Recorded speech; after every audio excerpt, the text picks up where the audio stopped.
is everybody? Good, good, good. What we're here to talk about right now is shut up and dance. Next Friday, June 28th, is the 10th anniversary of Shut Up and Dance. It's the annual AIDS fundraiser put on by members of the Pennsylvania Ballet, who choreograph an incredible evening of short pieces of dance. And it's always a benefit for Manna, the Metropolitan AIDS Neighborhood Nutrition Alliance, which helps to feed those who are homebound with HIV and AIDS. So it's a great cause. It's going to be an extraordinary evening of dance, and for the first time ever at the Mann Music Center.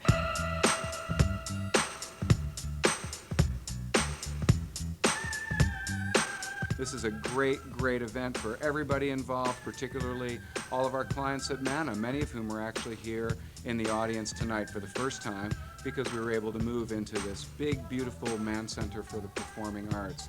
We love working with the dancers.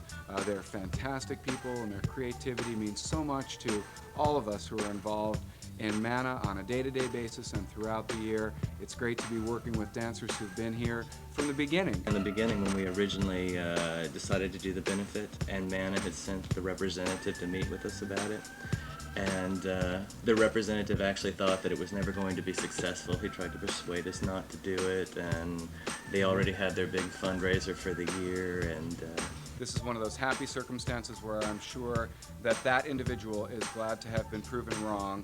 Yeah, that $1,200 we gave him, really. You're right. Threw that right in his face. And half of it probably came from our parents.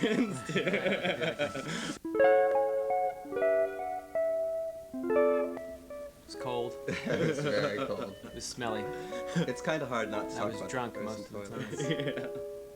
Yeah. It was like performing on a giant go-go box or something. And Yeah, 6 people could fit on that stage, and that was pretty much the maximum you could put on there. I was doing Shut Up and Dance with them at the Trocadero. It was our second year there, and it was freezing cold that winter.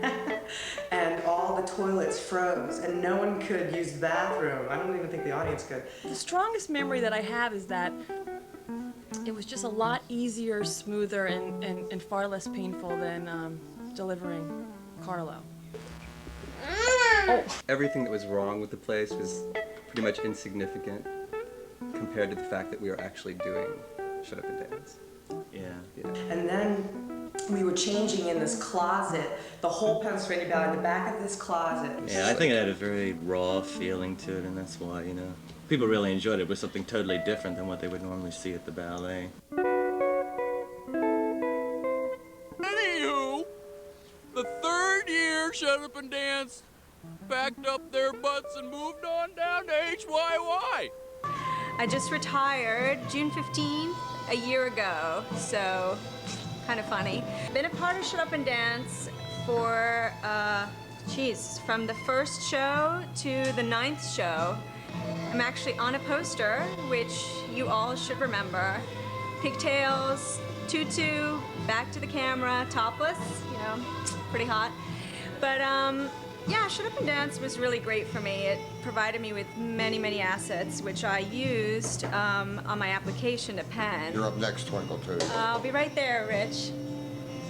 Several notable changes occurred when the event moved to the WHYY studios. Though corporate sponsorship was introduced, the altruistic intentions were never lost. Never. Absolutely never lost.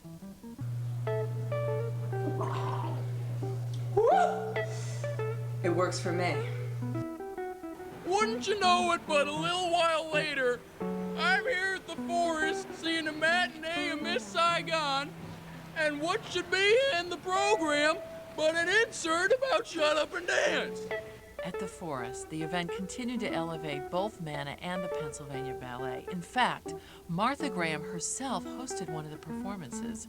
Ms. Graham was asked to contribute to this documentary, but she declined and sent a legal representative in her stead. We're filming. We're filming now. Okay. To the dancers of the Pennsylvania Ballet, I am strictly prohibited from appearing as myself.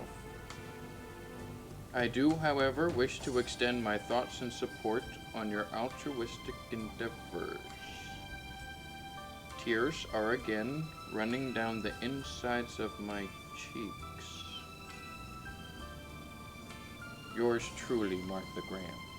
And so, from humble beginnings at the Trocadero, today we find ourselves 10 years later in a park near a van parked down by the river. Shut Up and Dance turns 10. Making dance and philanthropic history for a decade, this is Shut Up and Dance. I made it! Woo!